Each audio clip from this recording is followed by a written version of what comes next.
महादेव को अभिषेक करते हैं। क्यों करते हैं? महादेव को जलाभिषेक इसलिए किया जाता है, ये ध्यान का एक प्रतीक है। जब तक हम भगवान महादेव को जल चढ़ाते हैं तब हमारा ध्यान भगवान शिव में रहता है। एक ध्यान का ये पार्ट है। क्योंकि बहुत लोग भगवान महादेव का ध्यान नहीं कर सकते, इसलिए मैं ऋषि मुनियों ने एक परंपरा बनाई कि महादेव को जलाभिषेक करें।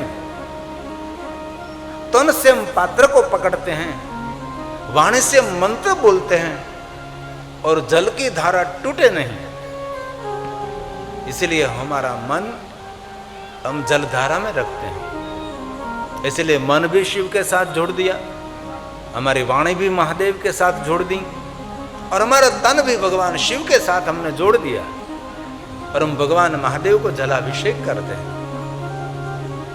अन्य ग्रंथों में से कथा लीजिए, शिवपुराण ग्रंथों में तो है ही, सभी ऋषि मुनियों ने भगवान महादेव को जलाभिषेक किया।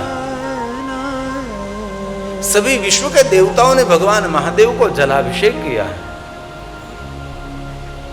राम जी की कथा सुनी, राम के पिता राजा दशरथ जी की कथा सुनी। दशरथ जी क्या करते थे? महादेव को जलाभिषेक करते थे। कभी राजा दशरथ को अंदर से चैन नहीं होता था, उद्वेग से भरा रहते, तब कहते थे विशेष प्रकार से विद्वान ब्राह्मणों को आमंत्रित करें और भगवान महादेव को अभिषेक कराए, भगवान शिव का विशेष प्रकार से पूजन करें।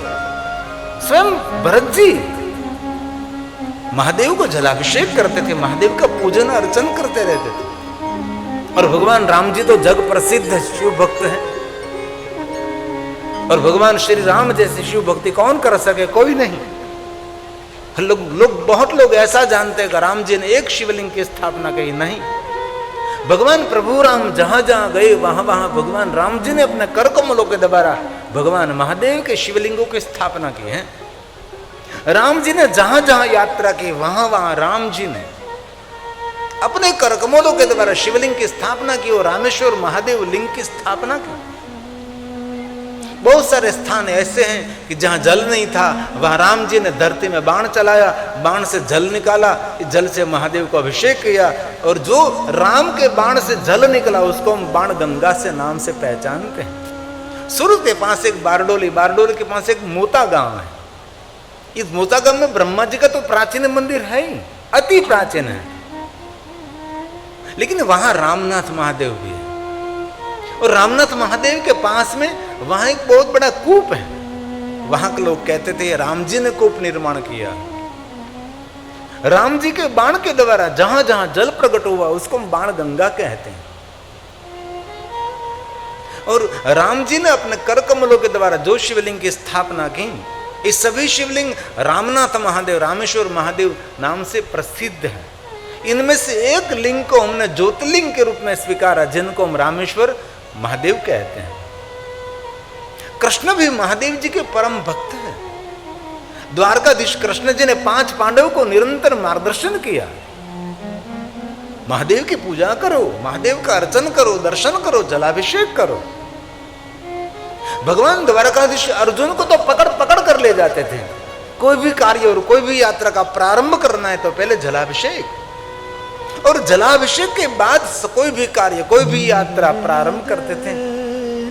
युद्ध करने के लिए पहुंचना था तो पहले युद्ध मैदान में पैर नहीं रखा, पहले द्वारकाधीश भगवान कृष्ण जी ने अर्जुन को पकड़कर शिवालय ले गए, चल हम महादेव को अभिषेक करेंगे।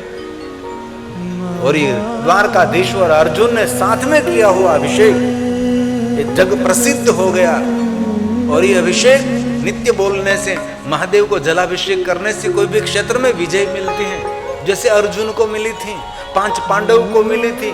भगवान द्वारकाधीश ने उसको मार्गदर्शन किया था कि जो कोई मनुष्य महादेव को जलाभिषेक करता है कोई भी क्षेत्र में पराजय नहीं होगा। इसीलिए ज्यादातर शिव भक्त कठिन स्तोत्र मंत्रों से भगवान महादेव को जलाभिषेक नहीं करते और ज्यादातर ओम नमो भुवा शर्वाय रुद्राय बोलकर भगवान महादेव को जल चढ़ाते।